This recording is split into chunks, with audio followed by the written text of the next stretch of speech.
Hi friends, this is Jaya and welcome to my channel The World According to Jaya Ma'am. First of all, very good evening and welcome to you all again. जैसा कि आपने thumbnail में देख लिया होगा, आज हम आपको सीटेट एग्ज़ाम्स पास करने के 5 शानदार एंड जानदार टिप्स बताने वाले हैं। तो अगले 5 से 7 मिनट के अंदर आपको हम ऐसे ट्रिक्स बताएंगे जो आपको इस बार सीटेट पास करवा ही देंगे। इस वीडियो को आपको बहुत ही कंसंट्रेशन के साथ देखना है। ओके, इस वीडियो में हम 2 पॉइंट्स पर बात करेंगे और वो 2 पॉइंट होंगे। फर्स्ट है कि क्या करें एग्ज़ाम में जिससे हम एग्ज़ाम में टॉप कर जाएं, और सेकंड पॉइंट ये होगा कि एग्ज़ाम हॉल में ऐसा क्या ना करें जिससे हम एग्ज़ामिनेशन हॉल में अच्छे से पेपर को रिप्रेजेंट कर पाएँ, और ऐसा कौन सा काम ना करें एग्ज़ाम में जिससे हम एग्ज़ाम को फेल कर जाएं। ठीक है, तो आपको सिर्फ ये 2 पॉइंट पर डिस्कस करना है कि फर्स्ट है एग्ज़ाम क्लियर करने के लिए हम क्या करें, और सेकंड है एग्ज़ाम के फेलियर से बचने के लिए हम क्या करें। ओके, तो फर्स्ट पॉइंट को हम फॉलो करने के लिए क्या करेंगे कि आपको पता होगा कि ये एग्ज़ाम जो है वो टोटल 150 मार्क्स का है, जिसमें 75 मार्क्स का पेडागॉजी होगा और 75 मार्क्स होंगे वो फैक्ट्स होंगे या फिर सिलेबस अकॉर्डिंग होंगे, क्वेश्चन आंसर वाइज। ठीक है, तो अभी क्वेश्चन जो है क्वेश्चन पेपर वो 150 नंबर का है।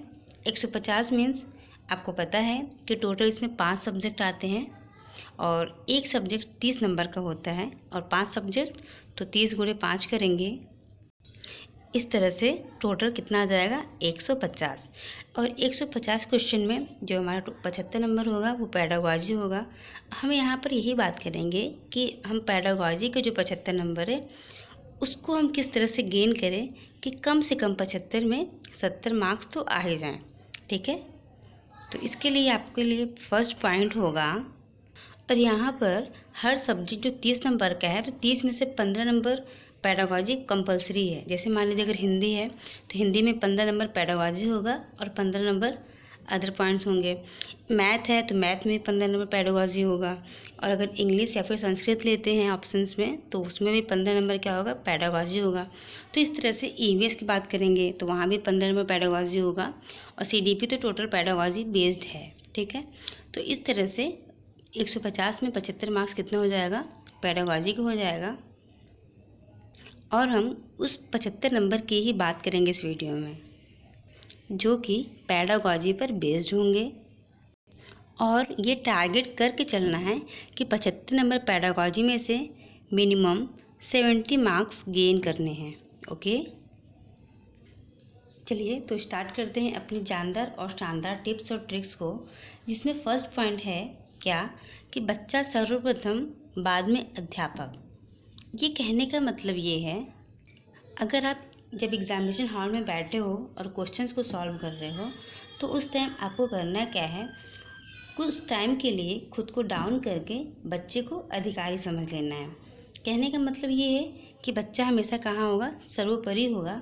हमें बच्चे की ही बात माननी है, बच्चा को हमेशा क्या करना है, स्टूडेंट्स को सर्वोपरि करना है। ठीक है, क्योंकि अगर आपने बच्चे को दंड दिया तो आयोग आपको दंड दे देगा। कहने का मतलब है कि बच्चा हमेशा क्या होगा, सर्वोपरि होगा। ठीक है, ओके, तो ओवरऑल कहने का मतलब है अगर बच्चा बचा लिया तो आप भी बच जाएंगे। मीन्स क्वेश्चन के अकॉर्डिंग हमें बच्चे को सर्वोपरि रखना है। ठीक है, चलिए इसको हम क्वेश्चंस के माध्यम से समझते हैं। अभी क्वेश्चन दिखाते हैं। क्वेश्चन से पहले आपको ये पॉइंट याद रखना है कि बच्चा हमेशा सर्वप्रथम होगा और बाद में अध्यापक आएंगे। ठीक है, हमें क्वेश्चन के अकॉर्डिंग बच्चे को बचाना है, जिससे मुझे खुद भी बच जाना है, एग्ज़ाम पास करना है ना। एग्ज़ाम पास करने के लिए हमें बच्चे को सर्वोपरि रखना है। बाकी जॉब मिलने के बाद तो फिर ये आप पे डिपेंड करता है कि आप बच्चे के साथ कैसे ट्रीट करते हैं, बट एग्ज़ामिनेशन हॉल में बच्चा क्या होगा, अधिकारी। ओके, चलिए एग्जाम्पल देखते हैं। क्वेश्चंस है, किसी छात्र के बार बार अनुपस्थित रहने पर आप निम्नलिखित में से क्या उपाय अपनाएंगे? ऑप्शन ए है उसके बारे में कक्षा के छात्रों से पूछेंगे। ऑप्शन बी है छात्र के अनुपस्थित रहने के सही कारण का पता लगाएंगे। ऑप्शन सी है इस ओर ध्यान देंगे, इस ओर ध्यान देना आवश्यक नहीं समझेंगे। या फिर ऑप्शन डी है उस छात्र को दंड देंगे। तो आप इनमें से कौन सा उपाय करेंगे ये आपको बताना है। अगर हम पॉइंट फर्स्ट देखते हैं, उसके बारे में कक्षा के छात्रों से पूछेंगे, तो ये पॉइंट बिल्कुल ठीक नहीं लग रहा है, क्योंकि उस बच्चे के बारे में उसके फ्रेंड्स लोगों को क्या ही पता होगा। ऑप्शन बी पर आते हैं, छात्र के अनुपस्थित रहने के सही कारण का पता लगाएंगे। ये तो ऑप्शन ठीक लग रहा है। अगला ऑप्शन देखते हैं, इस ओर ध्यान देना आवश्यक नहीं समझेंगे। ये काम आपको बिल्कुल नहीं करना है, हर बच्चे को ध्यान देना है। ओके, उनकी हर एक एक्टिविटी को ध्यान देना है। और नेक्स्ट है उस छात्र को दंड देंगे, तो दंड हमें बिल्कुल भी नहीं देना है। ठीक है, तो इस तरह से ऑप्शन नंबर बी राइट हो जाएगा। ठीक है, मीन्स अगर बच्चा बार बार अनुपस्थित हो रहा है तो हम उसको डांटेंगे नहीं, बल्कि हम ये जानने का प्रयास करेंगे कि बच्चा अनुपस्थित क्यों हो रहा है और हम उसके सही कारण का पता लगाएंगे। ठीक है, तो मुझे इस तरह से बच्चे को सर्वोपरि रखना है। ओके, अब आते हैं सेकंड पॉइंट पर। मेरा सेकंड पॉइंट है सीटेट नकारात्मक और सकारात्मक। आपको पता है कि जो सीटेट का एग्ज़ाम्स है ये टोटली सकारात्मक और नकारात्मक थॉट्स पर डिपेंड करता है। कहने का मतलब है सीटेट का जो पेडागॉजी वाला पोर्शन होता है वह सकारात्मक और नकारात्मक पर डिपेंड करता है। ठीक है, चलिए मैं बताते हैं किस तरह से। और अगर सीटेट पास होना है तो आपको हमेशा पॉजिटिव वाले आंसर की ओर आगे बढ़ना है। जो भी 4 ऑप्शन हैं आप चारों आंसर को पढ़िए, उसमें से जो आपको पॉजिटिव आंसर लग रहा है उस पर ही टिक करिएगा। नकारात्मक विचारों पर हमें नहीं जाना है। इस तरह से सकारात्मक ऑप्शंस को टिक करते हुए एग्ज़ाम्स को क्लियर करना है। ओके, अब ये सकारात्मक और नकारात्मक को हम क्वेश्चन के माध्यम से समझते हैं। आपके पास क्वेश्चन है, प्राथमिक स्तर पर पर्यावरण अध्ययन की पाठ्यपुस्तक में निम्नलिखित में से कौन सी विशेषता नहीं होनी चाहिए। अगर क्वेश्चन में नहीं है, मीन्स क्वेश्चन ही आपका क्या है, निगेटिव में है, तो आपको इन चारों ऑप्शन में से नेगेटिव ऑप्शन की ओर जाना है। अगर क्वेश्चन पॉजिटिव में है तो आपको पॉजिटिव की ओर जाना है। यहाँ पे क्वेश्चन क्या कह रहा है कि पर्यावरण अध्ययन की पाठ्यपुस्तक में निम्नलिखित में से कौन सी विशेषता नहीं होनी चाहिए। ठीक है, ये नेगेटिव में पूछ रहा है क्वेश्चन। अब ऑप्शंस की ओर जाते हैं। पहला ऑप्शन है शिक्षार्थियों की वैविध्यपूर्ण पृष्ठभूमि की ज़रूरतों को पूरा करती है, ये तो पॉजिटिव में है। अगला ऑप्शन देखते हैं, जो यह वास्तविक कहानियाँ और घटनाओं को शामिल करती है, ये भी पॉजिटिव ऑप्शन है। ठीक है, अगला देखते हैं, यह परिभाषा और अमूर्त अवधारणाओं की व्याख्या करने पर ध्यान देती है, इसको भी पेंडिंग में रखते हैं। अगला देखते हैं, यह प्राकृतिक और समाज संस्कृति परिवेश को एकीकृत तरीके से प्रस्तुत करती है। ओके, तो इसमें देखिए क्वेश्चन ये पूछ रहा है कि पर्यावरण अध्ययन की पाठ्यपुस्तक में कौन सी विशेषता नहीं होनी चाहिए। हमें इसमें नेगेटिव आंसर क्यों जाना है, तो पहला आंसर गलत होगा क्योंकि ये पॉजिटिव है। अगला है कि वास्तविक कहानी घटनाओं पर शामिल कर दी है, तो ये भी पॉजिटिव आंसर है। अब जो क्वेश्चन डी है, ऑप्शन डी, ये प्राकृतिक और सामाजिक संस्कृति परिवेश को एकीकृत तरीके से प्रस्तुत करती है, ये भी क्या है, पॉजिटिव है। अब इसमें ऑप्शन सी जो है वो क्या किसकी बात कर रहा है, ये व्याख्या की बात कर रहा है ना, तो व्याख्या टाइप का जो क्वेश्चन, व्याख्या वाले जितने भी ऑप्शंस रहेंगे वो गलत माने जाएंगे। ठीक है, क्योंकि वो क्या है, निगेटिव है। हमें बच्चों को एक्सप्लेन नहीं करना है, बच्चों को क्रिएटिव वे में पढ़ाना है ना, इसीलिए ये ऑप्शन सी जो है वो आपका राइट आंसर हो जाएगा, क्योंकि ये निगेटिव बात कर रहा है, व्याख्या की बात कर रहा है। Okay, option C is right answer. ये भी शॉर्ट ट्रिक है कि अगर मान लीजिए आपके पास टाइम क्लास में कम बचता है और आपके पास क्वेश्चन ज़्यादा है सॉल्व करने को, पेडागॉजी का क्वेश्चन रह गया है और आपके पास टाइम कम है, तो उसमें आप उस टाइम में, उस सिचुएशन में आपको पॉजिटिव आंसर की ओर जाना है और जो आंसर बड़ा रहेगा उसकी तरफ जाना है, तो भी आपका आंसर राइट जाएगा। मीन्स हमेशा आपको बड़े आंसर की ओर जाना है और पॉजिटिव आंसर की ओर जाना है। ठीक है, ये जो ट्रिक है वो 90% आपको वर्क करता है। चलिए हम आपको इस ट्रिक को क्वेश्चंस के माध्यम से दिखाते हैं। ओके, अब आते हैं क्वेश्चंस पर।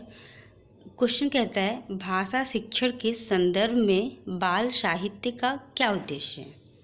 ओके, भाषा शिक्षण के संदर्भ में बाल साहित्य का क्या उद्देश्य है। पहला है बच्चों को जीवन कौशल सिखाना। ठीक है, बच्चों को भाषा के नियम की जानकारी देना है। ये बिल्कुल नहीं ठीक है, क्योंकि हमें बच्चों को नियम नहीं रटाना है। अब अगला है बच्चों को उत्साहित पाठक बनाने के लिए प्रोत्साहित करना। ये देखिए पॉजिटिव ऑप्शन आ गया, तो ये सही हो सकता है। पहले अगला ऑप्शन देखते हैं, बच्चों को साहित्यिक विधाओं से जोड़ना। अभी बच्चों को क्या है, बेसिक बताना है, तो साहित्य विधाओं ये सब बच्चे कुछ जानते नहीं हैं, तो ये भी ऑप्शन गलत हो जाएगा।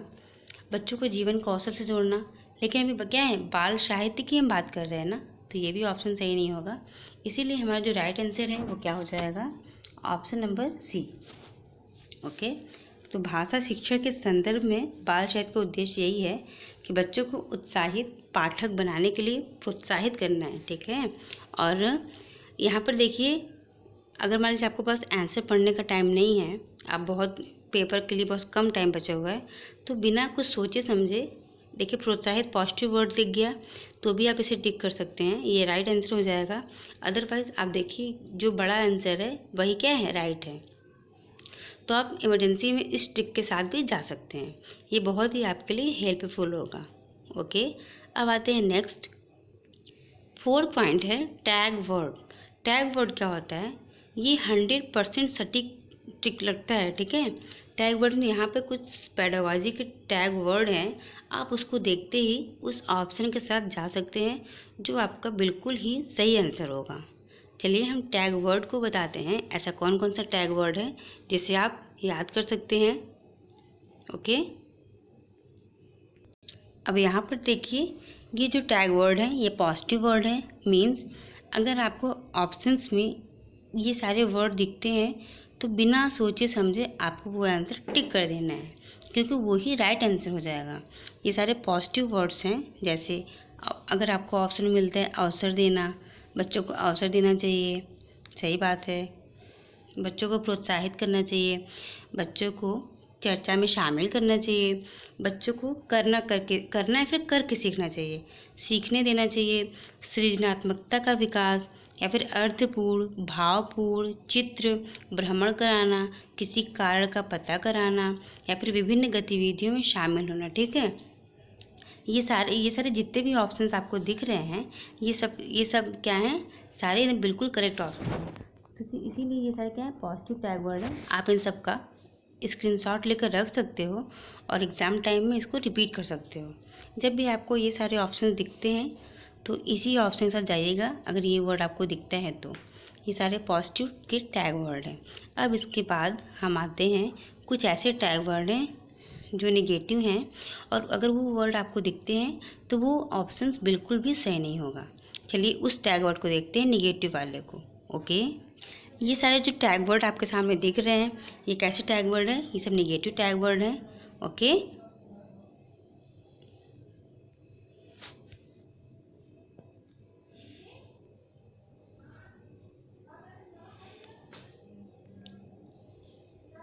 अब इन टैग वर्ड्स को हम याद करते हैं, क्या क्या हैं। जैसे कठोर नियम, बच्चों को कठोर नियम सिखाना, व्याकरण को रटवाना, कंठस्थ करना, व्याख्या करना, वर्णन करना, दंड देना, या फिर आपको वर्ड में केवल, मात्र ऐसा वर्ड दिखता है, बच्चों को कम नंबर देना, किसी चीज़ पर बल देकर याद कराना, या फिर बच्चों को पीटना, प्रधानाचार्य से परामर्श लेना, त्रुटियों पर बल देना, ऐसा कोई भी ऑप्शन दिखता है तो वो निगेटिव वर्ड है, और इन ऑप्शंस के साथ आप बिल्कुल भी मत जाइएगा। ओके, क्योंकि ये निगेटिव टैग वर्ड है और ये हमेशा ऑप्शंस को गलत करते हैं। आपको पता ही है कि हमें बच्चों को क्या करना है, प्रायोरिटी देना है। बच्चे हमारे हमेशा अधिकारी हैं। ठीक है, बच्चों को हमेशा हाई रखना है। तो ये सारे वर्ड हम नहीं कर सकते ना बच्चों के साथ, क्योंकि बच्चों को हमें फ्रीडम से पढ़ाना है। अब उन पर हम कठोर नियम से लागू कर नहीं सकते हैं, बच्चों को दंड नहीं दे सकते हैं। अब कंठस्थ करना में बच्चों को कोई चीज़ मार मार के रटवा नहीं सकते हैं ना। रटना ये सारी विद्या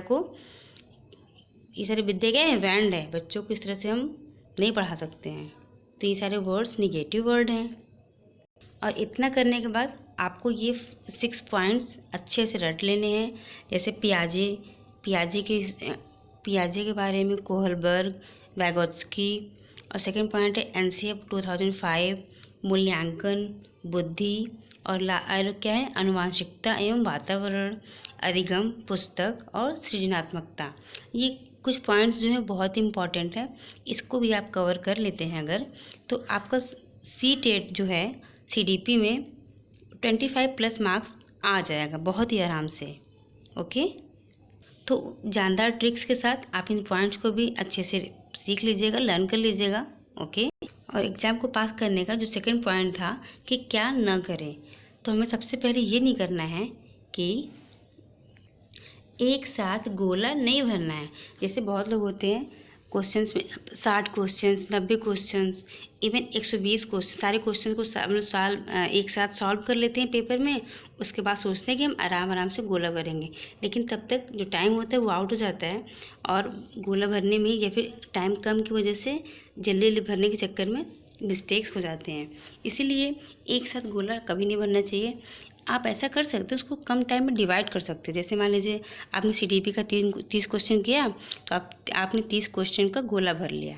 ओके, और उसके बाद अगला 30 क्वेश्चन किया, फिर 30 क्वेश्चन गोला भर लिया। इस तरह से डिवाइड करके गोला भर सकते हैं। लेकिन आप सारे पेपर को सॉल्व करने के बाद या फिर 60 क्वेश्चन, 90 क्वेश्चन, इस तरह से सारे जब क्वेश्चन सॉल्व कर लेते हैं और लास्ट में गोला भरते हैं, तो वहाँ पर मिस्टेक के चांसेस ज़्यादा होते हैं। ओके, इसलिए गोला को एक साथ नहीं भरना चाहिए। और सेकंड पॉइंट ये है कि पेपर को हमेशा 2 राउंड में करना चाहिए। 2 राउंड का मीन्स ये हुआ कि आप पेपर जब आपको मिला, आप पेपर पढ़ना स्टार्ट किए, उसके बाद पहले एक बार सरसरी नज़र से पेपर को पूरा पढ़ डालिए। जितने क्वेश्चन आ रहे हैं सबको टिक करते हुए आगे बढ़ते जाइए। फर्स्ट राउंड में सॉल्व करने के बाद उसके बाद फिर आपको जब सारा क्वेश्चन हो जाता है, फिर सेकेंड राउंड में सारे पेपर को रीड करिए।